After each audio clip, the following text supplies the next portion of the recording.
창세기 28장 10절부터 읽겠습니다. 야곱이 브엘셰바에서 떠나 하란으로 향하여 가더니 한 곳에 이르러 해가 진지라. 거기서 유숙하려고 그곳의 한 돌을 가져다가 베개를 삼고 거기 누워 자더니 꿈에 본즉 사닥다리가 땅 위에 서 있는데 그 꼭대기가 하늘에 닿았고 또 본즉 하나님의 사자들이 그 위에서 오르락내리락하고 또 본즉 하나님 여호와께서 그 위에 서서 이르시되 나는 여호와니 너의 조부 아브라함의 하나님이요 이삭의 하나님이라. 내가 누워있는 땅을 내가 너와 내 자손에게 주리니 내 자손이 땅의 티끌같이 되어 너가 서쪽과 동쪽과 북쪽과 남쪽으로 퍼져나갈 것이며 땅의 모든 족속이 너와 내 자손으로 말미암아 복을 받으리라. 내가 너와 함께 있어 너가 어디로 가든지 너를 지키며 너를 이끌어 이 땅으로 돌아오게 할지라. 내가 내게 허락한 것을 다 이루기까지 너를 떠나지 아니하리라 하신지라. 야곱이 잠이 깨어 이르되 여호와께서 과연 여기 계시거늘 내가 알지 못하였도다. 이에 두려워하여 이르되 두렵도다. 이곳이여 이것은 다름이 아닌 하나님의 집이요 이는 하나님의 하늘의 문이로다 하고, 야곱이 아침에 일찍 일어나 베개로 삼았던 돌을 가져다가 기둥으로 세우고 그 위에 기름을 붓고 그곳 이름을 베델이라 하였더라. 이 성의 옛 이름은 누스더라. 야곱이 소원하여 이르되 하나님이 나와 함께 계셔서 내가 가는 이 길에서 나를 지키시고 먹을 떡과 입을 옷을 주시어 내가 평안히 아버지의 집으로 돌아가게 하시오면 여호와께서 나의 하나님이 되실 것이요 내가 기둥으로 세운 이 돌이 하나님의 집이 될 것이요 하나님께서 내게 주신 모든 것에서 10분의 1을 내가 반드시 하나님께 드리겠나이다 하였더라. 아멘.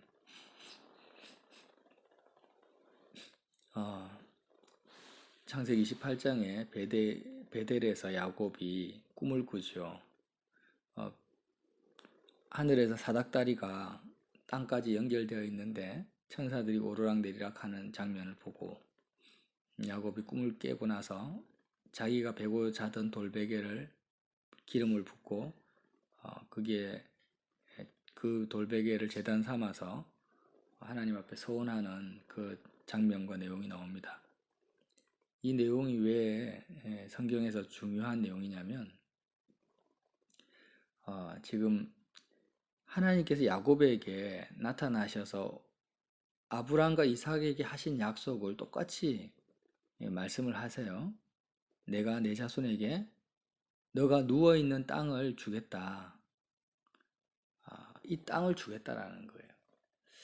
창세기에 계속해서 이 땅, 가나안 땅을 너와 너 자손에게 주겠다라는 말씀을 몇 번이나 하시는지 모릅니다. 제가 대략 찾아보니까 하나님께서 직접 나타나셔서 이 가나안 땅, 이 땅을 너와 내 자손에게 주겠다라고 말씀하신 하나님이 나타나서 몇 번 말씀하셨냐면 7번 하셨어요. 7번.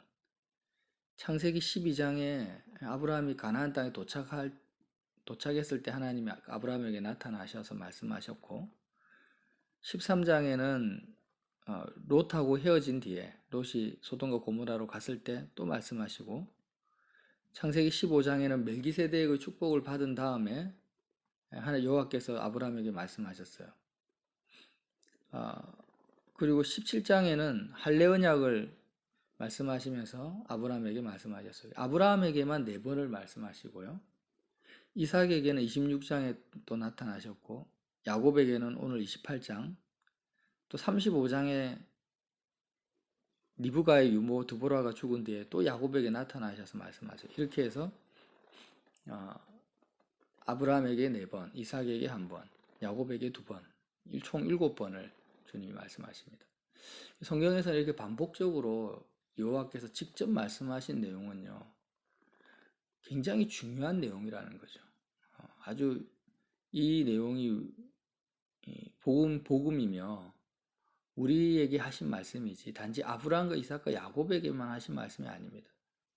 그러면 이 땅을 너와 내 자손에게 주겠다라는 약속이, 그 땅은 가나안 땅이고 지금은 이스라엘 땅인데 대한민국에 사는 나와 무슨 관계가 있단 말입니까?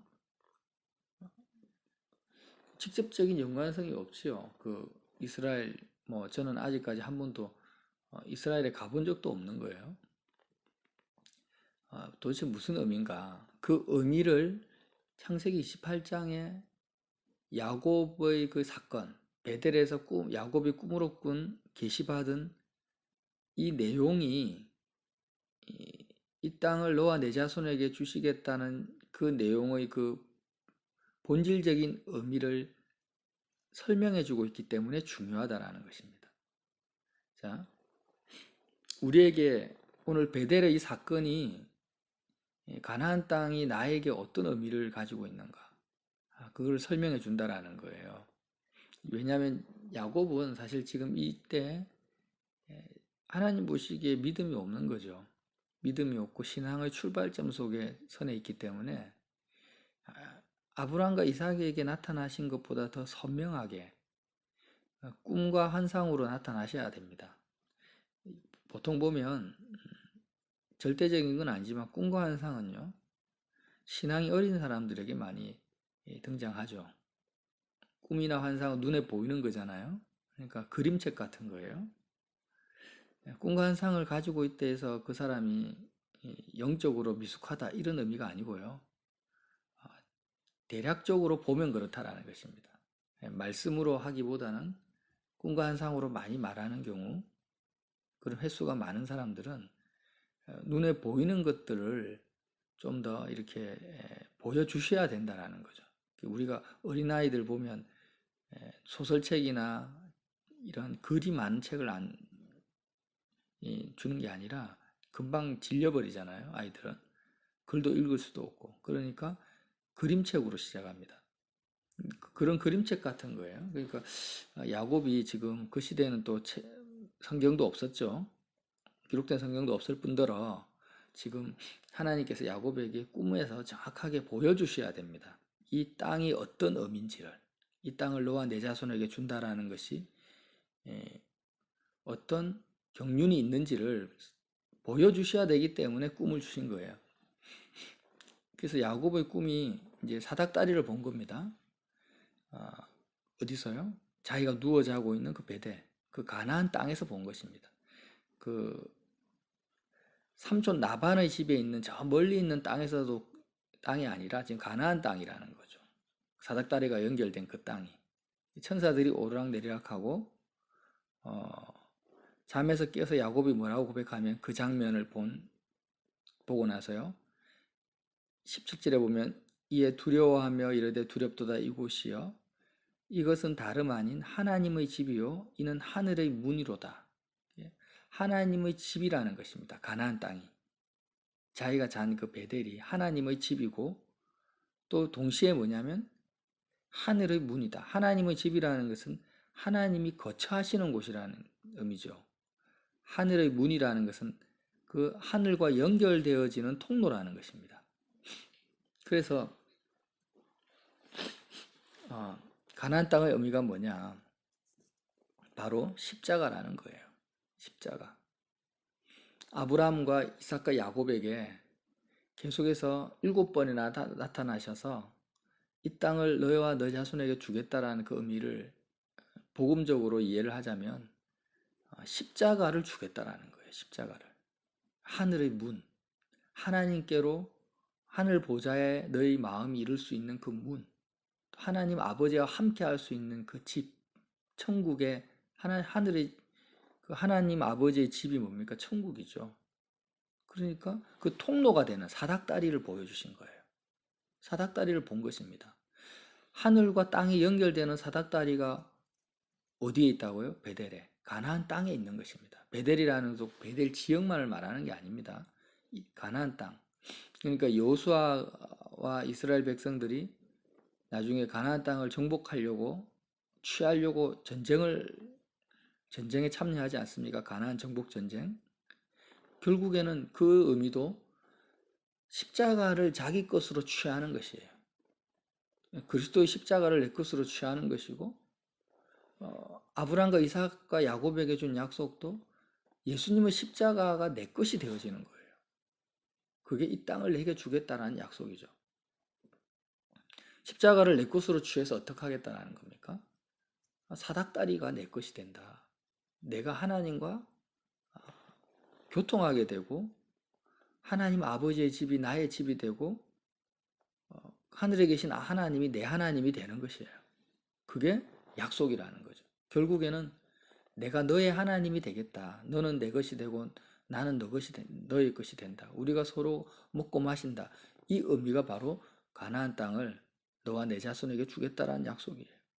자, 그런데 오늘 이 십자가를 자신의 것으로 가나안 땅을 나와 내 자손의 것으로 약속받은 그 야곱이 잠이 깨서 어떻게 합니까? 하나님의 집이요 하늘의 문이로다 이렇게 고백하는 건 참 좋아요. 믿음의 고백이죠. 그런데 20절에 야곱이 서원합니다.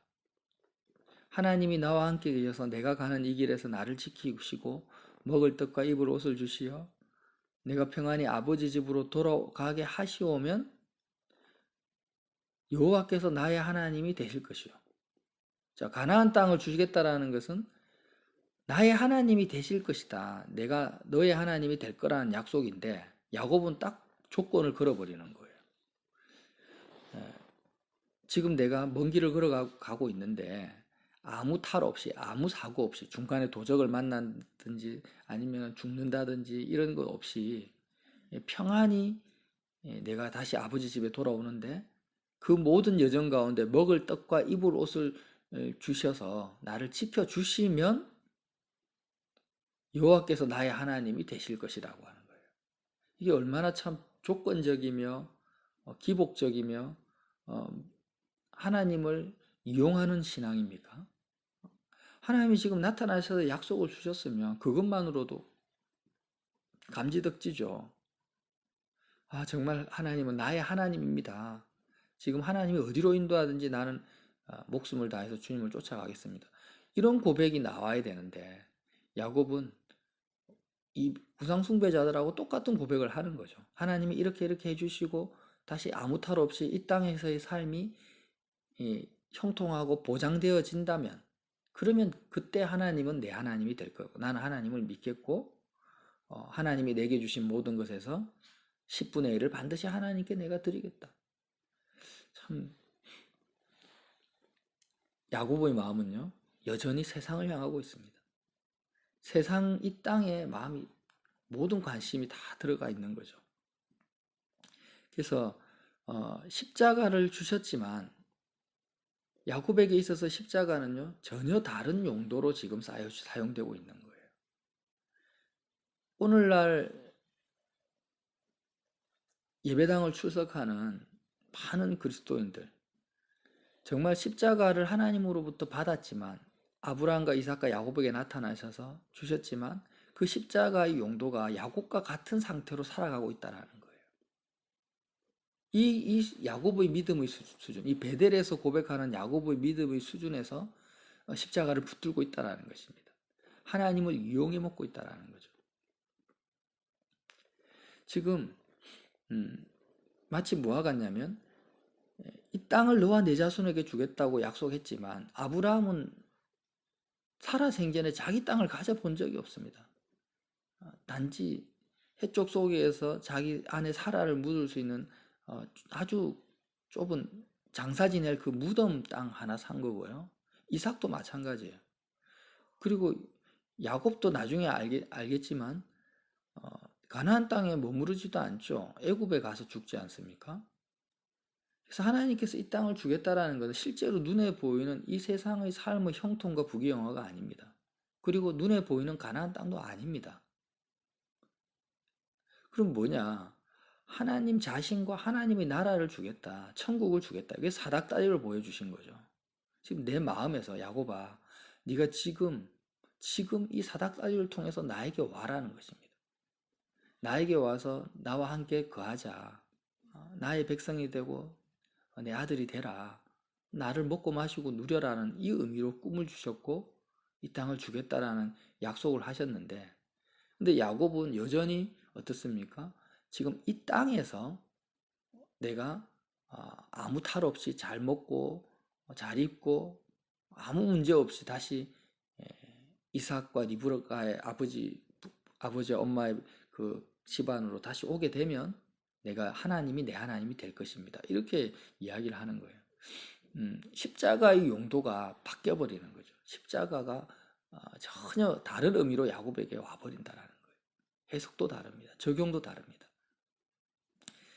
일전에도 나눴지만 1983년도에 코미디 영화 부시맨이라는 영화가 있잖아요. 그래서 비행기 타고 가다가 비행기 조종사가 콜라병을 던지잖아요. 비행기 위에서 다 마시고 던지는데 그 콜라병이 문명사회를 모르는 그 부시맨 종족에게 떨어집니다. 그러면 한 번도 태어나서 콜라병을 본 적이 없어요. 근데 하늘에서 떨어졌으니까 이 콜라병이 신의 물건이라고 이제 그 마을 안에서는 완전히 그 마을에서 가장 중요한 신이 하늘에서 내려준 물건으로 이제 신성시 되는 물건이 된 거예요. 그래서 용도를 모르는 겁니다. 용도를, 콜라병의 용도를. 그 안에 콜라가 가득 채워져서 시원한 콜라를 마셔본 적이 없는 거죠. 빈 콜라병만 받은 거예요. 하늘에서 떨어진. 그러니까 절구로 사용하기도 하고 손잡이 손에 쥐기 쉬우니까 콜라병 밑에 있는 그 모양으로 떡 있잖아요. 떡 모양을 찍어내기도 하고 다양한 용도로 쓰니까 서로 이제 분쟁이 일어나는 거죠. 야, 이 서로 콜라병 가지려고. 원래 용도는 모른 채. 그런 그 코미디 영화와 같은 그런 게 지금 야곱에게 벌어졌다라는 거예요. 비유하자면은 하나님이 아브라함과 이삭에게 약속하신 가나안 땅을 주겠다라는 약속을 주셨고 그 의미가 사닥다리의 의미였는데 하늘로 올라오라고 이 땅에서 네가 기쁨과 만족을 누리려고 하지 말고 이 사닥다리를 타고 올라와서 천사가 오르락 내리락 하는 것처럼 너의 마음이 천사와 함께 하나님의 사자잖아요. 하나님을 먹고 마시라고 보여주신 그 약속이었는데 콜라병의 용도를 모르는 것처럼 부시맨들이 야곱은 십자가의 용도를 모르는 것입니다.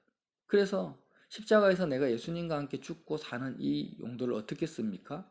이 땅에서 내가 형통하고 하나님의 보호와 지키심, 보호하심을 긍휼과 자비를 받는데 사용해버린다라는 거예요.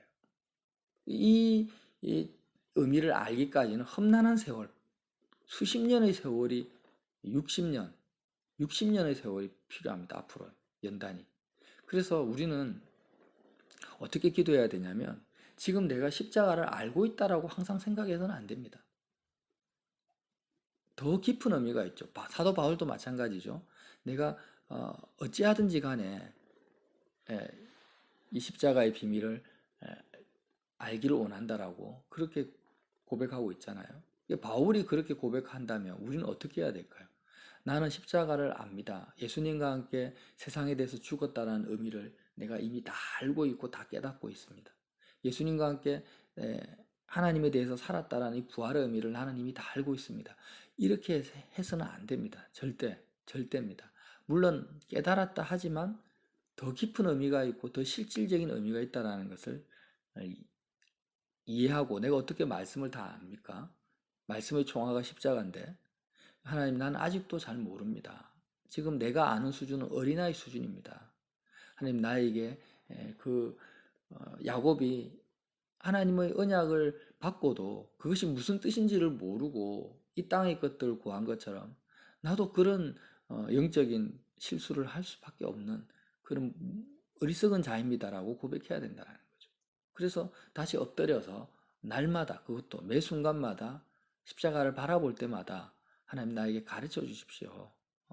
하나님께서 가르쳐 주지 않으면 내 믿음이 성장하지 않으면 엉뚱한 방향으로 계속해서 십자가를 바라보게 되고 나 딴에는 잘한다고 하지만 결국엔 어떻게 됩니까? 오늘 창세기 28장에 나타난 야곱처럼 잘못된 소원을 하게 된다는 거예요. 이 소원 자체가 100% 잘못됐다라고 말할 수는 없지만 야곱의 이때의 믿음에서는 이렇게 할 수밖에 없는 거지만 그래서 하나님이 기록해 놓았지만 결코 이 소원이 영적이라든지 하나님을 사랑하는 용도는 아니라는 거예요. 그래서 저와 여러분이 오늘은 그냥 가나안 땅의 의미가 뭔가 계속해서 7번이나 나타나셔서 이 땅을 너에게 주겠다는 의미가 뭐냐 그것이 십자가였다. 그런데 그 십자가를 하나님이 주시겠다고 여러 번 나타나셔서 언약하시고 나에게 주셔봤자